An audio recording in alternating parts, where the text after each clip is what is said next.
Welcome to Limitless Living, the podcast for women who are ready to stop running on empty and start building lives and businesses that actually feel good to live. I'm Freddi Davis. I'm the creator of the Reset Method, and here we talk about nervous system regulation, personal reinvention, and sustainable success so you can feel stronger, clearer, and truly limitless. There's a type of burnout that almost nobody talks about in business, and it affects more women than men.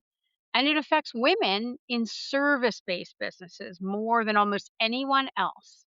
Because when your business depends on you showing up day in and day out, not just physically, but emotionally and mentally being present for other people all day long, cost is very different than it is in many other types of businesses.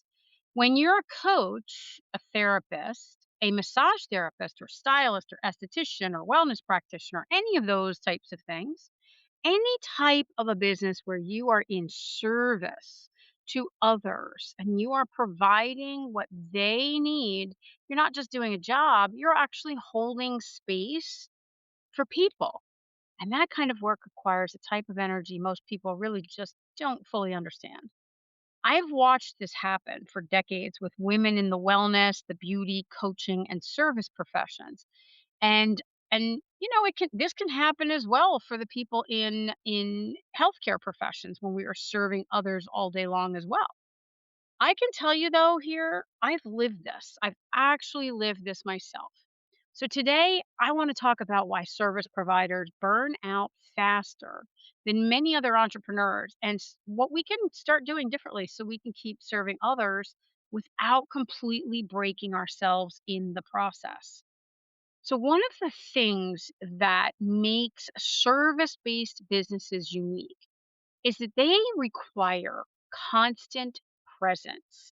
That means emotional presence, physical presence, mental presence.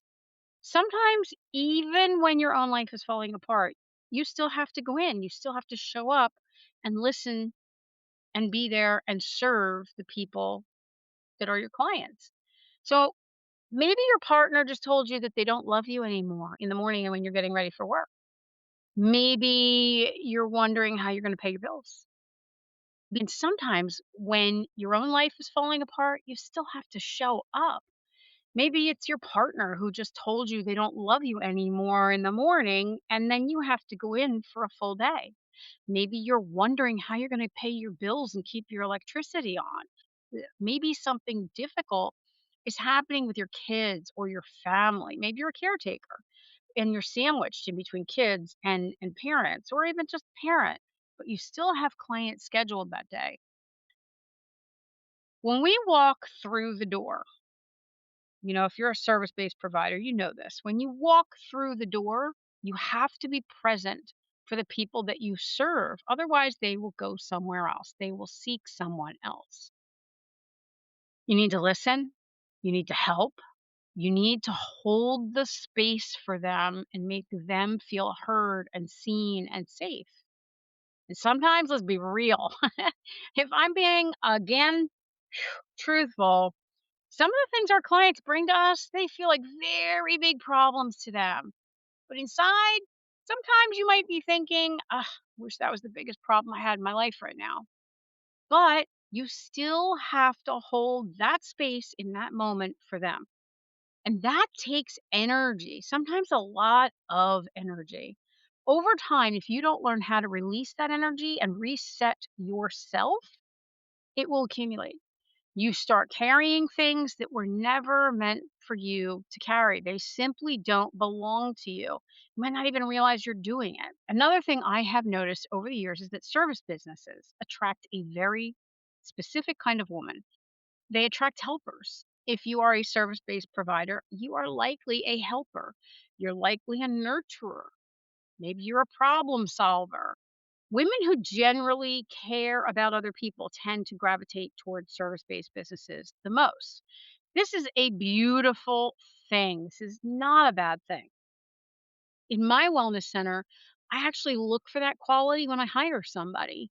I look for people who naturally enjoy serving others because you cannot teach this. You can teach skills, but you can't teach that. And that kind of heart for helping other people has to already be there. And I value that. It's a beautiful, wonderful thing. The challenge is that when you are wired this way, it's also very easy to start overgiving. It's easy to say yes too often. Maybe take a client later than you meant to stay. Maybe take a client who is someone you know repeatedly taxes you and drains your energy so much so that you always are a bit more depleted for the rest of your clients. Maybe it's taking on too much. Maybe you're serving people in your personal life, you're serving your family, you're serving your clients, and you're helping them and going above and beyond, but never for yourself. So it's easy to forget that you also need the care and the attention and the restoration, and that you need to learn ways to release the energy, release the problems that you can take on so easily when you are a service provider. So over time, a pattern does start to develop. And, we first go into this, we're really passionate about what we do. We want to make a difference. And honestly, again, beautiful. We love what we do. You love helping people. You start filling your schedule, then your calendar gets full, then it gets fuller, and then it gets fuller, and then you're seeing more clients, and then you're helping more people, and then you're giving more energy. And at first, it feels really exciting. Everybody wants to be in demand. I mean, that's a wonderful thing in business. And you want to feel like you're really making a difference. And like many of us, it might be hard for you to say no. But slowly, the fatigue starts to creep in. You get a little tired, and then that tired gets very tired. And then you go from a little tired or very tired to deeply exhausted. And once that sets in, something else begins to show up that so many service providers feel ashamed to admit. Then they start to resent what they do. And it's not that you don't care anymore. Absolutely not at all that you don't care about your clients anymore. It's because you have given so much of yourself and gotten to that tipping point where you've given so much that you've given virtually all of yourself, and then there's nothing left for you, or very little left for yourself, or very little left for the things that you love.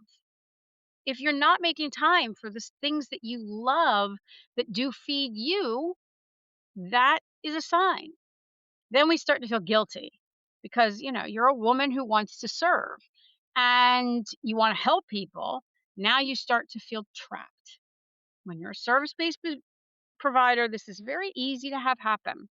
And I've seen this pattern again and again with clients that I have coached, colleagues in the industry, and in my own life, I've experienced this. I've been in the service based business, owning a wellness center, being a coach and strategist, and working really closely with people hands on for over 4 decades. So I really have gone through these ebbs and flows and learned a thing or two about how to handle these and how to try not to have that happen. So there is also a nervous system component to this that almost nobody talks about. When you are constantly on for other people, your nervous system rarely gets a break. Your body is responding to your life, your responsibilities, and the world around you, and every single client you see. You might not realize in that moment, but you are relaxing, tightening, feeling good, feeling stressed, feeling dread, whatever it is. There is a feeling, physiological feeling that attaches to your day, to the tasks that you have in front of you, and to seeing your clients. And you feel their stress. It will manifest in you to some degree unless you learn how to release this and how to keep your nervous system regulated versus dysregulated. So when you get there, we absorb their stress, their emotions, their stories, their struggles. And if you don't intentionally reset the nervous system, Your body eventually starts to pay the price. I know this because this genuinely happened to me. For decades, as I said, many, many years, I built a career serving other people. And this is to this day what I do. I love what I do. Even this podcast is a desire to serve more people, to be able to reach more people and to connect and serve. Everything I did leading up to this and forward is all about helping others. But I kept piling it on more and more and more and more. And I got to the point where I was a single mom.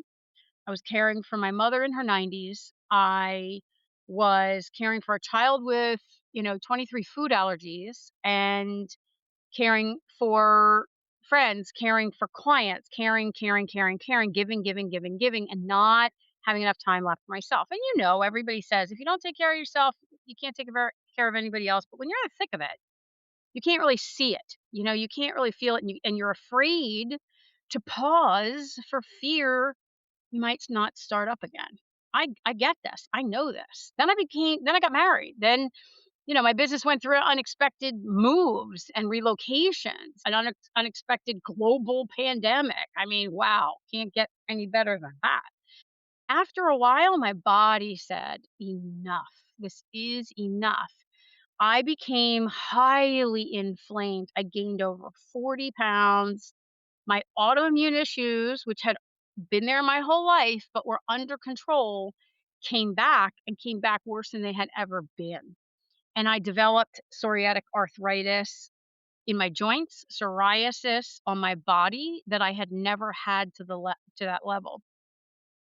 I got so bad that I was walking around on a cane.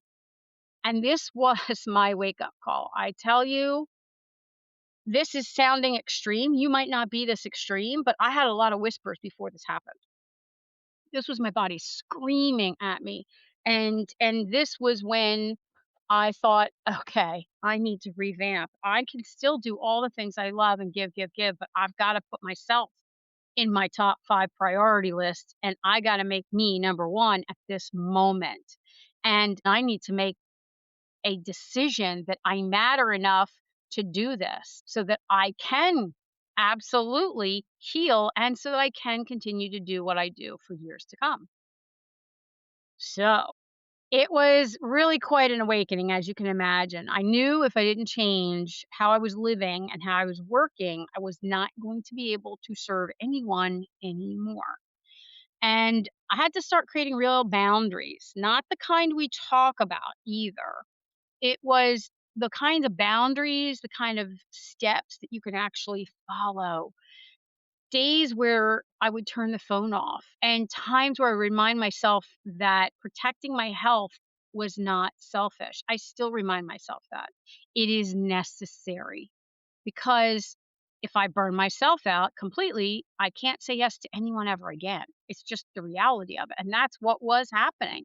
I was seeing it physically manifesting in a massive way. And again, the whisper started. If you're experiencing a little brain fog here, maybe some digestive, maybe low energy, maybe you just don't enjoy things that you used to enjoy. Maybe you're pushing through all the time. Maybe you're dreading certain things, but not saying no still. You've got a few new aches or whatever. These are the whispers. And lack of motivation, all those things. Those are whispers. And then you ignore and keep pushing through and going through the motions. All of a sudden you have things screaming at you. And I can tell you this is firsthand has been my experience. And it's how the reset method was actually born, was to treat myself first. And I did it with myself first and had amazing results.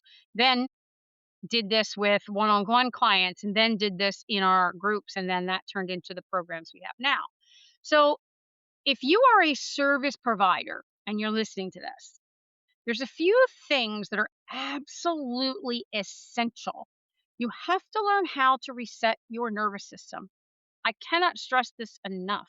We come into serving others often because maybe there was something that wasn't served something that happened in our lifetime where we were not best served.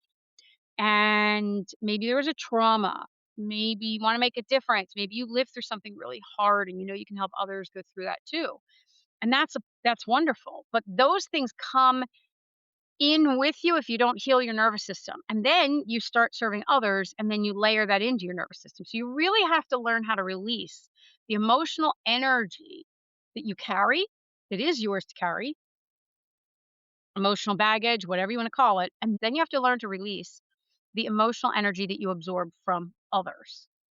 And create boundaries in your schedule. Really. When was the last time you really created some boundaries and actually stuck to them? You live by example too. The people around you, some of them won't like it, but when they see you doing it, chances are they'll have more respect for you. They're seeing you have more respect for yourself. And you have to stop believing that taking care of yourself is something that you will do later. Because later eventually either becomes never or it becomes a situation where you're forced into taking care of yourself. And your body will force this issue. I can tell you this firsthand. I can tell you this professionally after watching many women go through this. Truth is, the world needs people who care.